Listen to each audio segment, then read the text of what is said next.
Okay, so to get started with the design from the thumbnail, I will start adding a mesh as a reference.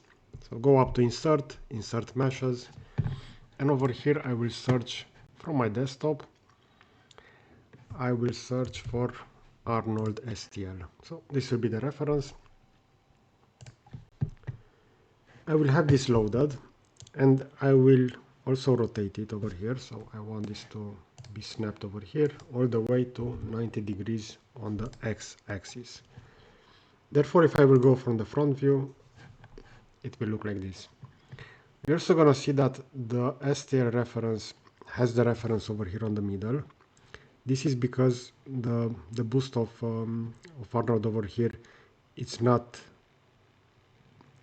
mirrored perfectly, so the faces, but the lower section over here of the body won't be, so the upper torso. I will just click OK for now, and we have the STL added. The only problem with this one is that we don't know exactly the file size. So to find out, I will go Inspect, Measure, and I will select a point at the top, one at the bottom for the ear over here. And as we can see, this is really small, so 0.4 millimeters. Therefore, I will scale this once, so I will go up to Mesh, and the initial scaling will be done at a scale factor of 10. Now if I will go and measure that again, let's take a look, measure. And as we can see, this will now have 4 millimeters, so we should scale this even more. We can edit the same scale.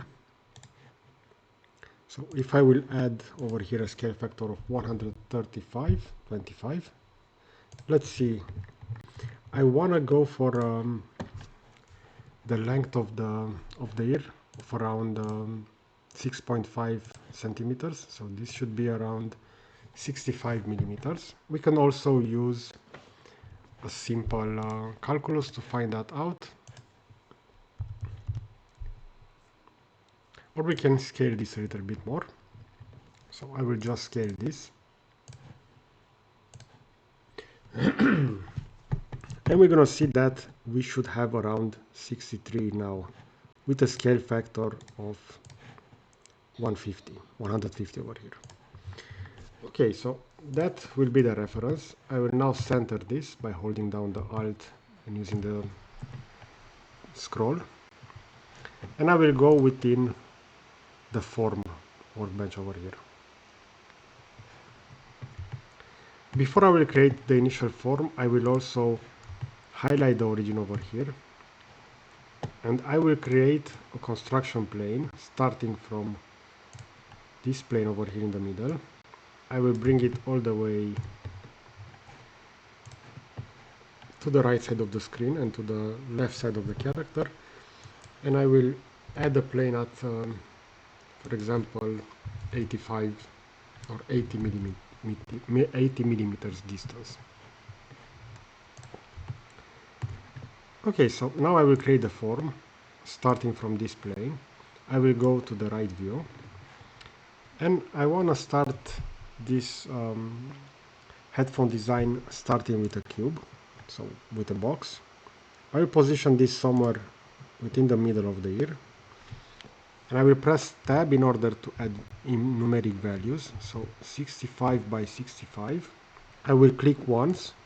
This will allow me to set the height, and I will set the height to be 30 in this case. Okay, so I will click OK now, and we can start shaping this. So using the Modify tool, if I will select all of those 4 faces, and if I will hold down Alt, and I will drag this mouse a little bit inwards over here, I'm gonna see that I can define a new inset over here. So this is similar to Blender or 3ds Max, you are familiar. So this will just add additional polygons in the middle. Now I have the possibility to hold down Alt, and using the resulting selection over here, I will have those position over here. And we can further shape this as we please.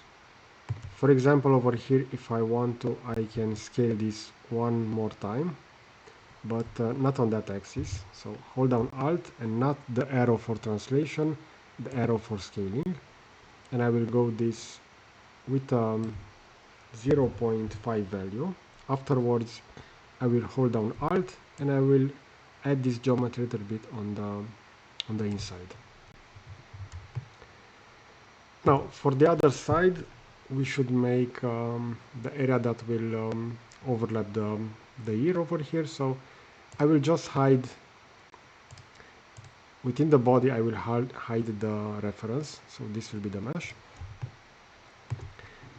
And I will select, holding down Shift, the interior. Afterwards, hold down Alt and do an inwards scale. But for example, something around 0.85. And afterwards, I will hold down Alt and I will move this on the inside. Okay, so for a distance of 5 millimeters. Now, if the headphones are still quite, let's say, wide, we have the possibility to select the freeform by double clicking on it. Afterwards, we're gonna go on modify, so we already are on edit form. And I will scale it a little bit on this axis. So we see the axis over here, and I will make this much more narrower. Afterwards, I will position it on top of the reference. We can also move it a little bit to the top. If we no longer want to have this perfect square rounded shape, we can just scale it. So for example, I see over here that I maybe want to have this position a little bit more on the bottom. I can select all the faces over here and I will just have those elongated over here. And since the profile of the ear will be smaller, I can also scale this a little bit. So I can make the headphone design something like this. Again, this is the main advantage of Fusion, and CATIA has this as well within Imagine and Shape. But overall, within Fusion, I feel like this is a lot more intuitive and a lot easier to work with. I can select also this area because I want to do an extrusion afterwards over here using a swept profile in order to link both of those sides of the headphones. Therefore, I can now move this a little bit, so I will have a little more geometry over here at the top. So I have created over here a larger section. Now I can hold down Alt key again over here because I want to add additional geometry, and I will add all the way to 0.7. Afterwards, again, I will hold down Alt and I will extrude this over here to the top. If I consider that this is way too wide, I can always scale only the top section, and we're gonna see that this will be the input of that. If I want to scale it at the bottom as well, I can just select that. If I will scale this directly over here, we're gonna see how that mesh will change. We can add additional edge over here at the top, so minus 0.3 for example, or 0.2. I'm gonna click OK, and now I will only scale that section. So double click will give you a loop selection, and if I'm gonna scale it, I'm gonna see that over here we're gonna maintain that profile on the bottom. Okay, so we have that position. Now let's define the symmetric part for this. So to do that, we have the possibility to go up to symmetry, and this will be a mirror over here. So not internal within the same shape, but this will replicate the whole shape as we can see it over here presented. The only problem is that if I will mirror this along this plane, the headset will be positioned over there. So over here I can do two changes. I can either define a new plane straight in the middle of the reference, and that will be the easiest solution, or I could select this one and afterwards have the symmetric copy over here moved a little bit, but it will be a lot easier to just create a middle reference plane. So go up to construction, offset plane, select the plane, so the Z and Y plane. Afterwards go to the front view, and over here try to align this with the mesh, for example nose, because this will be straight in the middle. So minus 14 if you want some numeric values. Otherwise, since this is a design product, you don't need to work exactly with numeric inputs. So this is something that most people that are getting started with design, if they have a background in SolidWorks or CATIA, they want to add let's say nominal values, but keep in mind that that is not always the best solution. So I will just have this offset set like that, and now I will do a mirror, duplicate. The t-spline body that I want to copy will be the body over here. The mirroring plane, you're gonna find that underneath the construction will be plane 2, and we're gonna see how the head will be positioned over there. Now, if you want to adjust the, let's say, the position, you can always select that, and you can go over here within edit form, and you can scale it over here. As you can see, we can change that location since it will be a perfect mirror over here. So I can leave it like this, 0.96. I will click OK. And now this is the fun part, where Fusion shines above other CAD solutions, and we're going to see how easily we can define a swept and we can connect those over here. So let's see. To do that, I will create a new sketch. I will select the back plane over here. I will hold down Alt and scroll in order to reposition over here, and I will just create a 3-point arc, which I will start somewhere over here. I will position the second point over here, and I will have this position over there.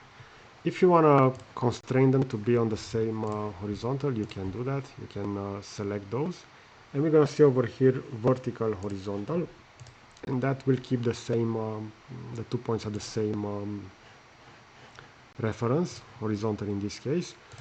We can also add, if you want, to a value over here, for example 110,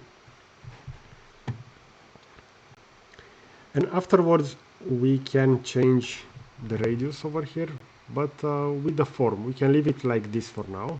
So I can just finish that sketch, and now all that I have to do is to bridge the two upper faces over here, so that one and that one following that reference. Now if you want to, we can also move this a little bit, but let's see how this will bridge, and if not, we're gonna move it, but it should act as a good guiding curve over here. So go up to modify, search for bridge, and for the first side you're gonna select those two faces over there. We're gonna rotate to the other side, select side 2, again we're gonna have two faces, and we're gonna have the curve to follow, which will be this one. And if I will click preview, I'm gonna see how that mesh will be generated. It's currently over here, so overlapping the mesh, but that shouldn't be any problem. If you want to add more faces, we can do that over here, and this will make the profile a little bit more rounded, as we can see. If I will leave it like this with 8 faces and I will click OK, we're gonna see how that will look, and we have that mesh completely joined and linked. And this is, again, just like I said before, where Fusion shines when you're dealing with freeform design. And later, if you just want to continue to change the shape over here, you can do that directly within the edit form. For example, over here I want to select this loop over here, and we're gonna see that it will be mirrored automatically over there. And I just want to have this a little bit scaled so it won't be that narrow over there. And afterwards, if you want to, we can also change the location. Maybe over here I would recommend to keep it like this, a little bit more straight. And maybe just at the top we can do a specific angle incline, and again we're gonna see how that will mirror over there to the other side. And where we are having some overlaps over here within the mesh, since this will be, let's say, the hair of the character, that shouldn't be any problem. So we can have those intersections. If you want to make the top section a little bit wider, we can just do a face selection and select that, hold down shift, select the next one, and this will give us the whole loop selection. And since we had that symmetry added, I can just scale this section over here. We're gonna see how that will change. We can also select the middle over here, so let me just select that.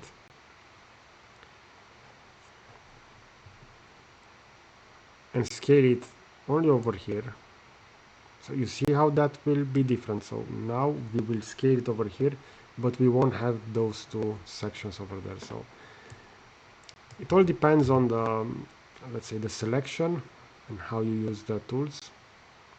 But you have the possibility to generate incredible shapes that you can construct quite rapidly. So this is one of the main reasons why I decided to get started with Fusion, because I saw some videos regarding this and I was amazed at how easily those shapes were created.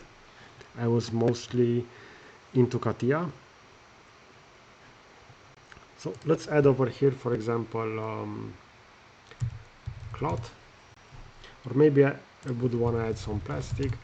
But if you want to split and create additional geometry, it would be recommended to split the geometry so that we can add individual elements. And one more thing regarding this, if you ever want to go back and change the shape, you can always right click, go to edit, and this will take you back to the form editing. So for example, I will leave the shaded with visible edges. So when I'm working with t-spline modeling, this is really important. I will select this loop, and for example, if I wanna, I will create an inset for this. So at -20, I will select this resulting loop. So again, with modify that loop, I will move it a little bit over here. And now the inner face, I will select, hold down shift, select the next one. This will give me again that loop selection, and I will just scale this a little bit, and we're gonna see maybe 1.1. We're gonna have the following profile over here. And again, we can click on finish form, and yeah, we can start working on the appearance and so on. But usually I highly recommend that you learn Blender and do the renderings within Blender, because Fusion is quite limited within the rendering section over here. Or you can use a specific rendering software such as Keyshot, but keep in mind that those will not be available for free. So since Blender is available for free, I highly recommend to give that a try. Now for this case study, I will just change the appearance over here. Maybe I will add a plastic for the whole model over here, but within a following video we're gonna see how we can split the faces and add individual textures over there. Okay, so I hope that you find this video useful. If so, I will position a similar video over here on the left. I will add my Fusion tips and tricks over here at the top, and I will also add a subscribe button over here. So that's it. Thanks for watching. See you in the next video.